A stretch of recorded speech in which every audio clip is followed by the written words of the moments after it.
You ready? Yeah. This is Oh shit. Damn, what the fuck?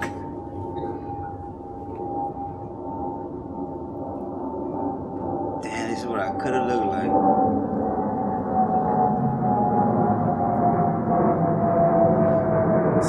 I fucked my whole life up, right? Look at this shit. Damn, this is crazy.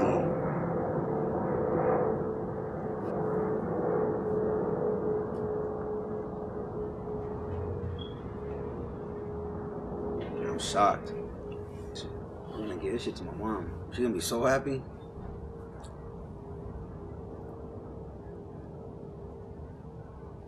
How does it make you feel? It makes me feel not bad. I mean, it makes me feel bad because, like, damn, what the fuck did I do? But then it makes me feel like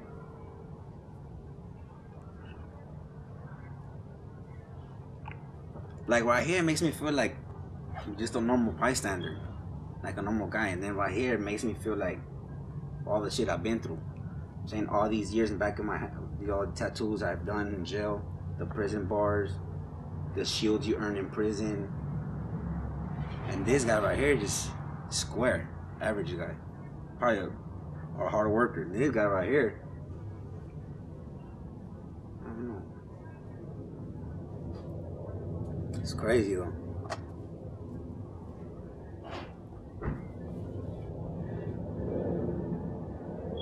That's a lot of tattoos. What the fuck did I do? It's shocking right here though. It's nice. How do you think that guy with the tattoo, without the tattoos, would react to the ones He'll probably, like, if you looked at him, if they came together? oh man, he'll judge him right off the top.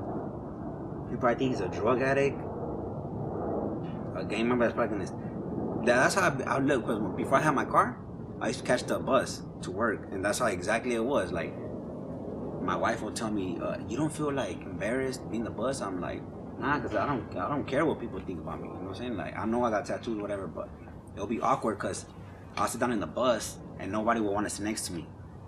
They'll rather stand up than to sit next to me. Or I'll see like old ladies and they'll start grabbing their purse. Or like I'll see like a couple in the street and the guy will grab his girl like real close. Like, dude, relax. I'm coming home from work. You know what I'm saying? But it's always gonna be a judgment thing. How does that make you feel? It makes me feel bad. Like, man. Like, if they only knew that, you know what I'm saying? I'm trying to get this shit together. I ain't trying to steal nothing from you. I'm just trying to work. I'm trying to work. Give me a good car. Give me a bigger apartment and somebody productive, you know? I ain't trying to do this shit no more. When did the tattoos begin? I mean, how did It that began all when I was start? 12. I got these little 3 dots tatted right here. It's supposed to stand for my crazy life. I was only 12 years old.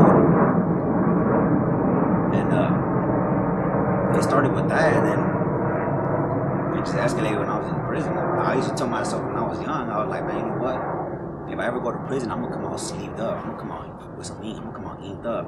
And I went to prison for the first time. I went 3 years, and it's crazy because I didn't get no tattoos until the last 2 weeks I was there. The last 2 weeks I was in jail, that's when I got these bow sleeves and my chest. You know what I'm saying? And the second time I went to jail, everything was going good. Everything was going good for me. And the last week, that's when I got my face tattoos. And it's crazy because I had multiple jobs lined up for me. Like, I had this job at the Longshoreman, which is a really hard job to get into right here in the harbor, the port of Los Angeles. You get paid real good. Like, it's real good money. It's basically like working for the union, Right. like construction. And they already had that job lined up for me. Like, I just got out of jail and I was gonna go there and talk to the guy, and I was gonna start working the next day. And all it took is one vodka, a little bit of vodka in jail. And I just said, fuck it, you know, just tap me all up, the face and everything. And as soon as I got out of jail, they were like, oh, nah, man, you know, you can't work here. When you, the next morning when you woke up and you had these facial tattoos? No, the next morning I woke up and I only had this one right here. And I looked in the mirror and I was brushing my teeth and I'm like, and I looked to this side and I had nothing here. And I'm like, man, what the fuck did I do? You know what I'm saying? I I regretted it so bad. I was like, man, what the fuck did I do? 'Cause I had like these right here, like this one right here, but I could cover it with a shirt. I didn't have all this and all this, none of that. So the next day I was like, hey, fuck it, I already did it. Might as well just do this one now. And I did that one now, you know what I'm saying? And I came out of jail and it was just, my mom was heartbroken. It was crazy because they were having a surprise party for me. I didn't even know. But I had a hoodie on. So when I walked into my aunt's house, it was at least like 60 people. They're like, surprise! And I'm just like, oh shit. How am I gonna do this? My mom doesn't know about this and nothing. So I took like 3 beers, and after, you know what I'm saying, you start getting into that little buzz mode, I just said, fuck it, I took it off. And my mom just looked. She didn't say nothing. She just looked at me. And her eyes got all watery, and she told my sister, you know, take me home. I can't see this animal. And I was like, man, I just felt bad. Like, I felt heartbroken. Like, hey, I destroyed my mom's heart. So I went to jail again. And once I was in jail again, I was like, hey, might as well, you know, like, this is me now.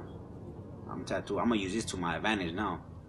Try to get, like, extras on movies or go on documentaries or whatever it is. So just tap me all up. And I started getting everything else. And sure enough, I've done a couple like extra movies, and like, and I'm not saying it pays off, but like people always want to interview people like us, like in homeboy industries. All the time, people go there looking for extras because they know that's where it's at. That's where gang members are at, you know, it's tattoo removal. And it's crazy because in order for to work for homeboys, you gotta get tattoo removal. And I told Father G from the beginning. He said, "You gonna get tattoo removal?" And I said, "No." And he said, "Why not?" Like, cause this is who I am now. You know, I'm not gonna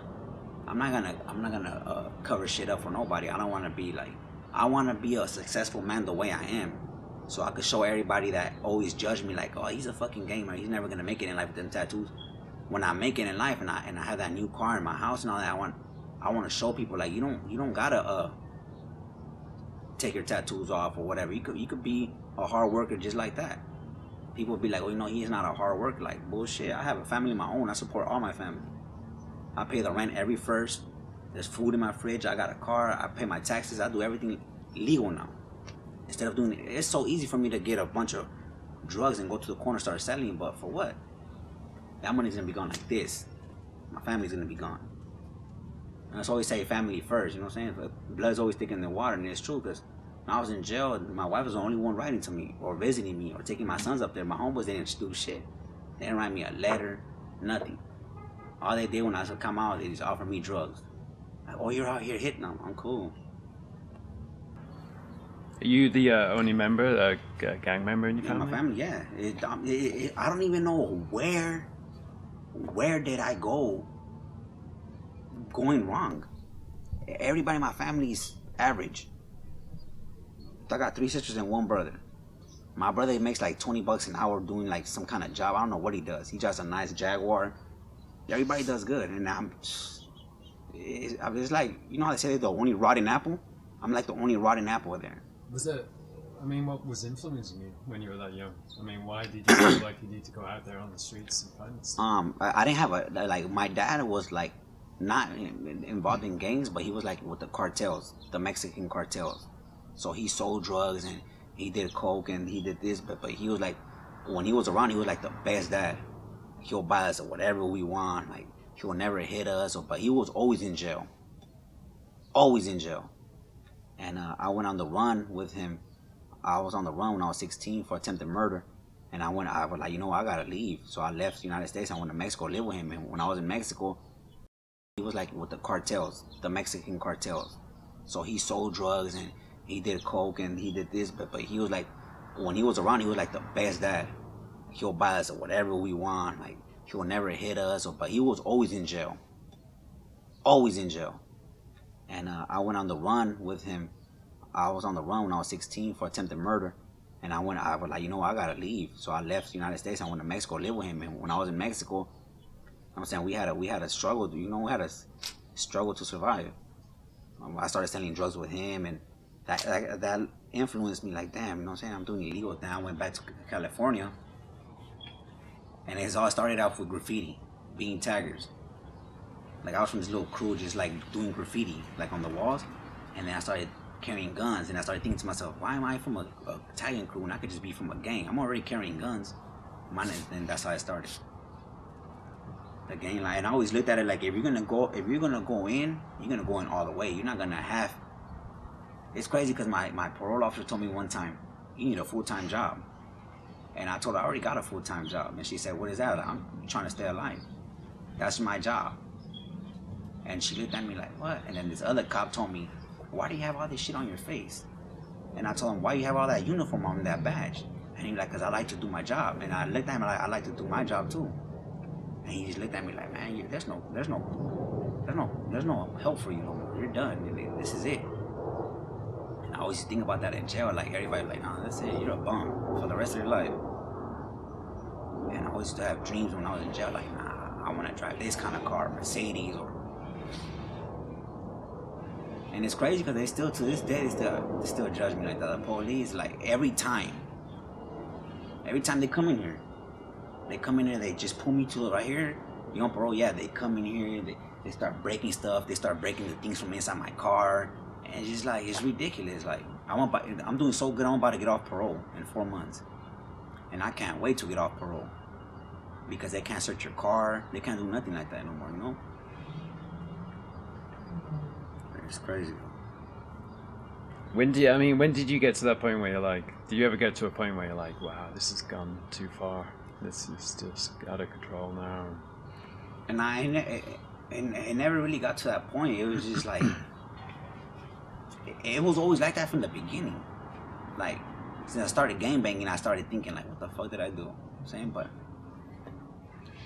it was like the little angel and the little devil, like, and, you know what I'm saying? The angel was just like, what the hell are you doing? And then this dude was just like, nah, hell, you're doing good.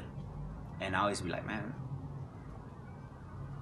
I never thought I was gonna have kids or none of that. And I never pictured myself being a dad. And now that I got kids, it's just like, damn, you know, I don't want them to grow up the way I did with my dad. Like, I want something better for them. Like I don't spank my kids. I don't talk bad to them. I don't raise my voice. Like, my girl, she spanks them, so I get mad. Like, hey, what the hell are you doing? You know, like, don't talk to them like that, or like stuff like that. But my kids love me. Like at nighttime, he has to. My older son, he has to be like this with me. You know, he can't let me go. At nighttime, he just has to be like, well, whenever I'm not here, he'll cry for me. Like, where's my papa? Or like when I'm at work.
So how did you get out?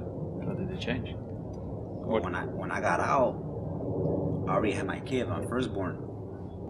Homeboy Industries was a huge impact in my life. I always wanted to go to Homeboy Industries since I was young. I used to go and see a bunch of gang members. It's like a big old hangout, a big old prison. And I went on, I talked to Father Greg, and I told him my story. And he automatically hired me right there. He like, you know what, you don't even have to go to the raffle or nothing. He told me, you're hired. And it's crazy because when I went over there, I took a gun, right? And he told me, son, I'm gonna ask you a question. I told him, what? He like, are you active? And I looked at him dead in his eye. I told him, yeah, I'm still active. He's like, where's your gun at? I said, I left it in the car. And right then and there, he hired me. He's like, son, you're hired. I'm like, why would you hire me if I just told you I got a gun, I'm still active? He said, because most people like you come in here and lie to me.